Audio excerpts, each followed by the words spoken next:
నమస్కారం అండి. నా పేరు డాక్టర్ ఆర్ఎంపి శెట్టి. జ్యోతిష్ శాస్త్ర విభాగంలో గత కొన్ని సంవత్సరాలుగా అనేక విషయాలు మీకు తెలుపుతున్నాను. మీరు చూస్తున్నారు, అనుసరిస్తున్నారు, లాభపడ్డారు కూడా. చాలా సంతోషంగా ఉంది. ఇప్పుడు నేను చెప్పేటువంటి ముఖ్యమైనటువంటి ఒక విశేషం ఏమిటంటే, మకర రాశి వారికి ఆగస్టు మాసంలో 2024వ సంవత్సరం మాస ఫలితం ఎలాగుంటుందో వివరిస్తున్నాను. జాగ్రత్తగా వినండి.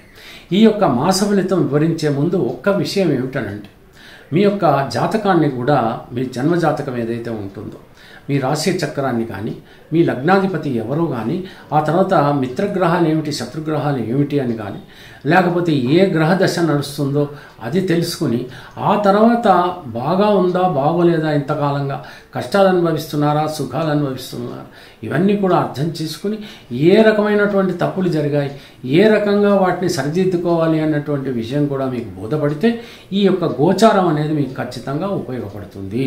అద్భుతమైనటువంటి రీతిలో మీరు ఈ కాలం అంతా కూడా గడిపేటువంటి అవకాశాలు మీకు ఏర్పడతాయి. అది ఏ రంగంలో ఉన్నటువంటి వాళ్ళకైనా సరే ఫలితం మాత్రం ఒక్కటిగానే ఉంటుంది అని మనం అర్థం చేసుకోవాలి. మకర రాశి వాళ్ళకి మరి నక్షత్ర రీత్యా కనుక చూసుకున్నట్టయితే, ఏ నక్షత్రం ఏమిటి కనుక ఒక్కసారి చూడాలనుకుంటే, ఉత్తరాషాఢ నక్షత్రం 2, 3, 4 పాదాలు, శ్రవణ నక్షత్రం 1, 2, 3, 4 పాదాలు, ఆ తర్వాత ధనిష్ట నక్షత్రం 1 పాదం మాత్రమే ఉంటుంది. మరి ఈ యొక్క మకర రాశి వాళ్ళకి ఈ ఆగస్టు మాసం ఎలా ఉంటుందండి అని అంటే, బాగానే ఉంటుంది, మరి ఆనందకరంగానే ఉంటుంది. కాకపోతే శనైశ్వరు యొక్క రాశి కాబట్టి మొండితనంగా కాకుండా కొంచెం పట్టువిడుపుల్లో కనుక మీరు ప్రయాణం చేసినట్టయితే మీకు ఖచ్చితంగా సుఖవంతంగా లాభవంతంగా ఉంటుంది. మొండి పట్టుబదలతో కనుక ఉన్నట్టయితే గజేంద్ర మోక్షం కథ మీకు తెలుసు కదా, ఆ రకంగా మీ తల నరకబడుతుంది. అంటే దుఃఖిస్తారు, బాధపడేటువంటి పరిస్థితులు ఏర్పడతాయి, మీరు ఓటమి పాలవుతారు. కాబట్టి మకర రాశి వాళ్ళందరూ కూడా మొసలిలా కాకుండా గజేంద్రుడిగా బ్రతకాలి. అటువంటి పరిస్థితుల్లో గజేంద్రుడిగా బతకాలి అనంటే తొండం లేపి కాదు, మీరేం చేయాలంటే ప్రతిరోజు కూడా శ్రీ మహావిష్ణుని తప్పకుండా ప్రార్థించాలి. అప్పుడే మీకు మంచి కలుగుతుంది. శనైశ్వరుని అష్టోత్తరం చదవాలి, అప్పుడే మీకు శుభాలు కలుగుతాయి.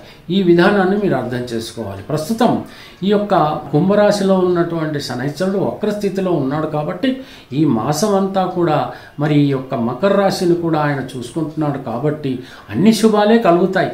కష్టపడకుండా శుభాలు కలుగుతాయా? కలగవు. ఖచ్చితంగా చాలా కష్టపడాలి. మీరు 100% కష్టపడితే 25% మాత్రం ఫలితం దక్కుతుంది. కేవలం కొద్దిగా 10% కష్టపడితే మీకు 2%, 2.5% మాత్రమే లాభకరంగా ఉంటుంది అనేటువంటి విషయం మీరు అర్థం చేసుకోవాలి.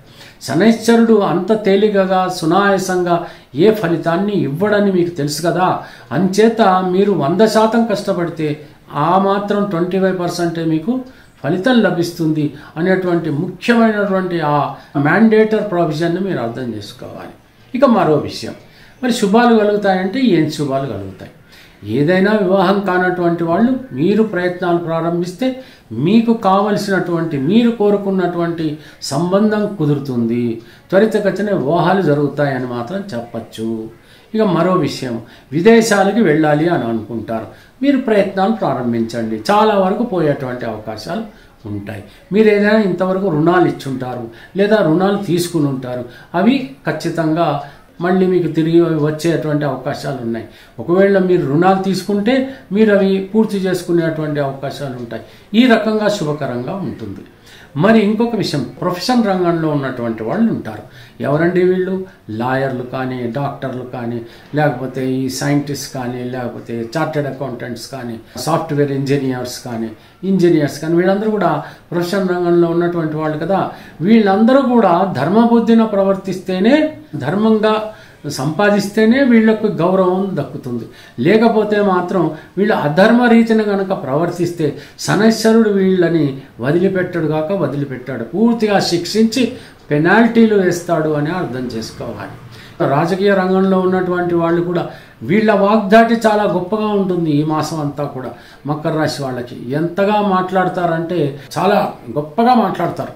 కానీ ప్రవర్తన కూడా అలాగే ఉందనుకోండి, చాలా దైవ సంబంధమైనటువంటి ప్రవర్తనలాగా ఉందనుకోండి, ఆ దైవము నమ్ముకుని మీరు ప్రవర్తించడం అనేటువంటిది ఉందనుకోండి, ధర్మబద్ధంగా ఉందనుకోండి, ప్రజాసేవ మాత్రమే మీ దృక్పథం అనుకోండి, ఖచ్చితంగా మీకు గౌరవము దక్కుతుంది, ఆర్థిక వనరులు కూడా ఏర్పడతాయి అన్నటువంటి విషయం ఈ రంగాల వారు అర్థం చేసుకోవాలి. కళారంగంలో ఉన్నటువంటి వాళ్ళు, చిత్రసీమలో ఉన్నటువంటి వాళ్ళు, లేకపోతే నృత్యంలో ఉన్నటువంటి వాళ్ళు, గాయకులు, వీళ్ళందరికీ కూడా చాలా బాగుంటుందండి. ఏ రకంగానూ వీళ్ళు పెద్దగా అధర్మబద్ధంగా నడిచేటువంటి అవకాశాలు ఉండవు. వీళ్ళు వాళ్ళ యొక్క ఆర్ట్ని వాళ్ళు ప్రదర్శించి వాళ్ళు 10 రూపాయలు సంపాదించుకుంటారు. కాబట్టి ఆ నటరాజుడు తప్పకుండా వీళ్ళందరినీ కూడా ఆశీర్వదిస్తూ ఉంటాడు. కాబట్టి వాళ్ళకు వచ్చినటువంటి ఆపద ఏమీ ఉండదు. ఇక మరో విషయం ఏంటనంటే, ఏదైనా ఒకవేళ ప్రయాణాలు చేయాలనుకుంటున్నటువంటి వాళ్ళు కొంచెం ఇన్ఫెక్షన్స్ కాలం కాబట్టి ఆ రకమైనటువంటి ప్రయాణాల విషయంలో చాలా జాగ్రత్తగా ఉండాలి. అది తీర్థయాత్రలకైతేనేమి, లేకపోతే ఉద్యోగరీత్యా అయితేనేమి, వృత్తిరీత్యా అనేది, ఏదైనా వ్యాపార రీత్యా ఏదైతేనేమి, ప్రయాణమే కనుక మీరు తగు జాగ్రత్తలు తీసుకుని మాత్రమే ప్రయాణాలు చేయాలి. కోర్టు కేసుల్లో ఉన్నటువంటి వాళ్ళు వెంటనే పూర్తి చేసుకోవడానికి ప్రయత్నించండి. అనుకూలమైనటువంటి పరిస్థితులు ఏర్పడ్డాయి. అయితే మీ జాతకాన్ని కూడా ఒకసారి పరిశీలించుకోవాల్సి వస్తుంది. మీ జాతకంలో కనుక పాపగ్రహ దశ జరుగుతున్నటువంటి పక్షంలో కోర్టు కేసులు మాత్రం గోచారరీత్యా బాగున్నా పోస్ట్ పోన్ చేసుకోవడమే మంచిది అనేటువంటి విషయం మీరు అర్థం చేసుకోవాలి. నూతన వ్యాపారాలు ప్రారంభిస్తున్నప్పుడు కూడా చాలా ఆవేశంగా, ఆదుర్దాగా కాకుండా ఆలోచితంగా మాత్రం మీరు చేయవలసి వస్తుంది. ప్రతి పని కూడా అనాలోచితంగా ఏ పని చేసినా మున్ముందు మీరు చాలా పరీక్షలకు లోను కావాల్సి వస్తుంది. మీకు వెన్నుపోటుదారులు మాత్రం పొంచి ఉన్నారని మీరు అర్థం చేసుకోవాలి. మిమ్మల్ని అపవాదు పాలు చేయటానికి కూడా ప్రయత్నిస్తున్నారు. జాగ్రత్తగా ఉండండి. అది స్త్రీలైతేనేమి, పురుషులైతేనేమి. ఇక దాంపత్య జీవితంలో వచ్చిన ఆపద ఏమీ లేదు, కానీ ఎట్టి పరిస్థితుల్లో వాద వివాదాలకి మాత్రం దయచేసి దిగవద్దండి. ఖచ్చితంగా ఇల్లంతా కూడా ప్రశాంతంగా గడిచిపోతుంది. పెద్దలు ఆశీర్వదిస్తారు. పిల్లలు కూడా బాగా వాళ్ళ చదువులు వాళ్ళు చదువుకుంటారు. పెద్ద విసుగు ఏమీ ఉండదు. ఆవేశము, ఉద్రేకము, అసూయ, ద్వేషం ఇవన్నీ కూడా వదిలిపెట్టి మకర రాశి వాళ్ళు మాత్రం ప్రతినిత్యం నడుచుకోవాల్సి వస్తుంది. ప్రతిరోజు కూడా దయచేసి హనుమాన్ చాలీసా చదవండి, శనైశ్వరుని పూజించండి. ఆ తర్వాత శ్రీ మహావిష్ణువు వదిలిపెట్టకండి. తప్పకుండా శుభాలు మీకు కలుగుతాయి. ఆగస్టు మాసం చాలా శుభకరంగానే సాగుతుంది. తెలిసింది కదా. సెలవు, మరి ఉంటాను. నమస్కారం అండి.